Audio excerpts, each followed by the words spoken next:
If I told you that the New England Patriots would only score 13 points and Tom Brady would only throw for 260 yards, 0 passing touchdowns, and would throw an interception, you would think that the Patriots have a 0% chance to win the Super Bowl, considering that the Los Angeles Rams averaged on the season 33 points per game.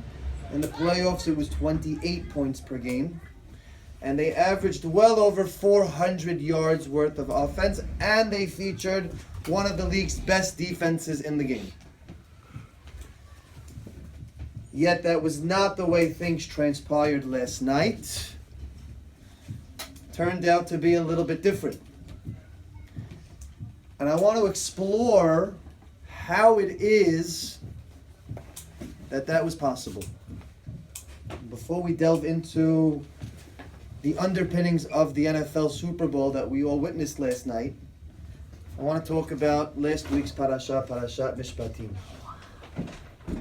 Can anybody tell me what is the famous, iconic scene that is described in Parashat Mishpatim? God is telling all the mitzvot to Moses. Right, and then He writes there's it a down scene the on thing, a and mountain, then there's right? Thunder and all that stuff, and everyone's scared, and they're like, oh. Jacob. Na'aseh v'nishma. Na'aseh v'nishma, we have Matan Torah and everything is presented to the Jewish people. And the response is Na'aseh v'nishma, we will do and we will listen. What is the famous question about Na'aseh v'nishma? Who can tell us? Noah. Why not just Na'aseh? Because if you do, then you probably heard already. Okay, so I hear slightly different. Anybody know what the famous question is on Na'aseh v'nishma? Michael? I'm going to take an educated guess. If God tells you to do something and saying no to do it. Okay, interesting. Yosef? It's out of order. It shouldn't be Na'aseh v'nishma, it should be Nishma v'na'aseh. We will listen, we will seek to understand what it is that you are asking of us to do, and once we understand, then we'll do it. It seems to be that it's out of order. And I was in class this week in Bet Torah with Rabbi Richard Tobias, and he presented a phenomenal chidush that I really, really appreciated. And he answered that question with the following. He said that the reason why the order is in the correct order, that it is Na'aseh v'nishma, not Nishma v'na'aseh, is because although throughout your journey we will seek to understand all of the commandments that God has given over to us, our lack of understanding should not prevent us from doing what God has asked of us to do. Right? Because the assumption is if I don't understand something or if I don't agree with something, then why would I do it? But that answer presented a problem in the class for some of the congregants that I want to share with you all.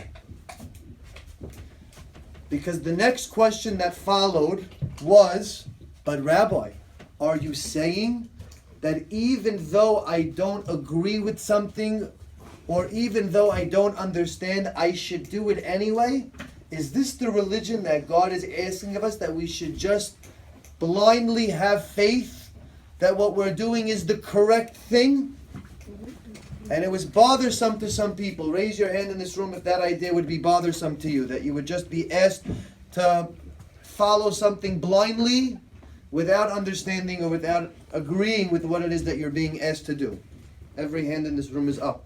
And I would agree with you on that statement.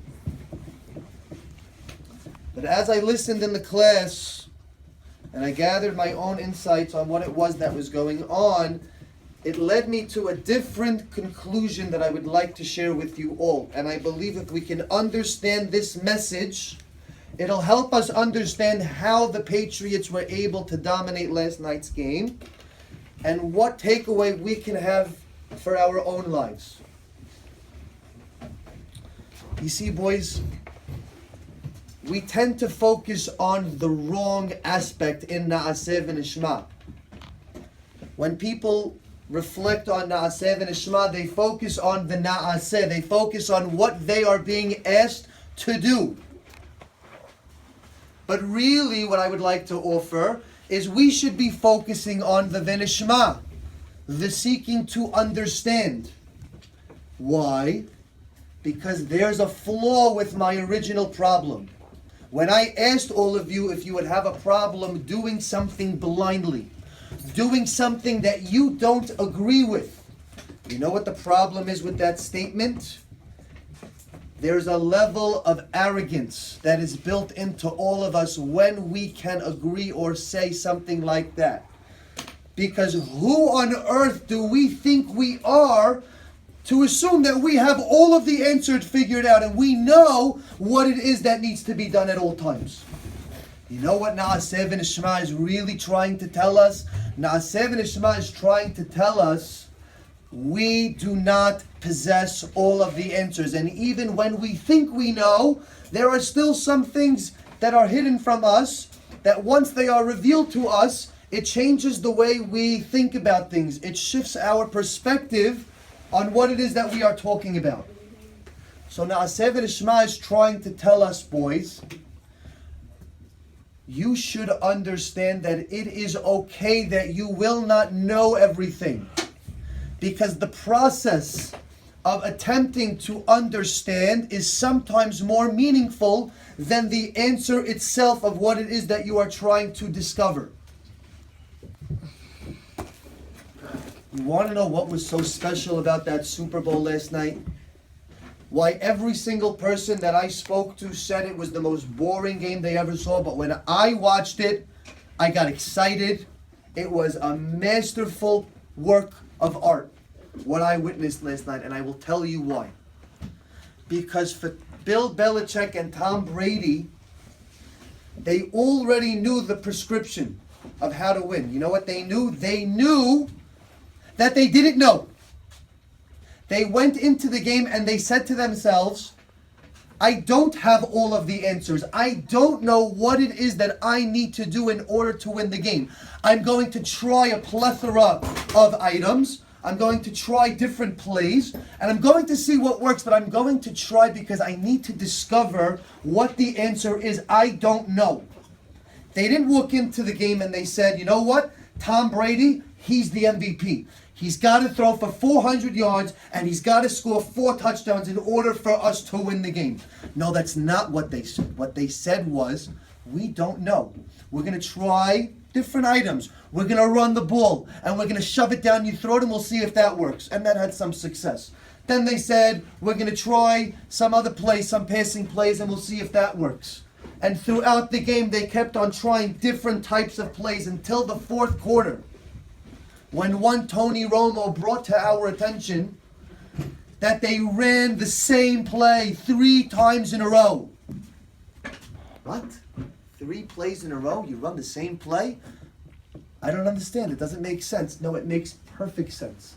Because up until that point, they were searching for the right play to score. Finally, they ran it. And they said, aha, we see something that's a weakness in this defense and we are going to attack. You see, so when you think you need to know everything, when you need to have an extensive playbook of hundreds of different plays, and you need to be able to run all these different trick plays and variation plays, sometimes it's not necessary. Sometimes it's as simple as, can I go into a circumstance not assuming that I know what I need to do and be willing to just question and discover and attempt and look to see where is the answer. And by the way, for those Super Bowl historians that are in the room, we can see how that mentality worked against a team. I'm sorry, I'm going to embellish Jack Allen for a second, but the Seattle Seahawks, they were determined when they lost to the Patriots. They were determined to know all the answers. Pete Carroll said to himself, I know how we're going to win the Super Bowl. Russell Wilson is going to throw the ball into the end zone. Pete Carroll didn't search and discover for his answers. He thought he knew everything and he said, I have it. And Malcolm Butler surprised him and he picked it off. But what happens, boys, when we walk into a circumstance, into a situation, and we say to ourselves, maybe I just don't have all of the answers. You know what that does to us? It opens up the possibility for me to say to myself, I can be okay following God's commandments. Because it's not that I don't agree. It's not that it doesn't make sense. It's that I don't understand it yet because I don't possess the intellect for me to understand it today. So yeah, na'aseh v'nishma we're going to do. And then we're going to seek to understand, because sometimes we are limited with intellect and we don't have all of the answers. But when we do this, when we allow ourselves to be vulnerable, to not know everything, and to seek to discover, it opens up possibilities that we never thought were possible. So for the New England Patriots, that mentality was the difference between winning a Super Bowl and not. The question that I'd like to pose on the boys in this room today is, will we do the same? Or will we assume that I know everything, I have everything figured out? Take a step back and na'aseh v'nishma. Even if you don't understand, don't think it's because there is no understanding. It's just not possible for me to understand it yet. Search, discover, look for meaning, and look for the approach that will help you be successful in life, because that can be the difference between your Super Bowl victory and not. Shabbat shalom. Poultry.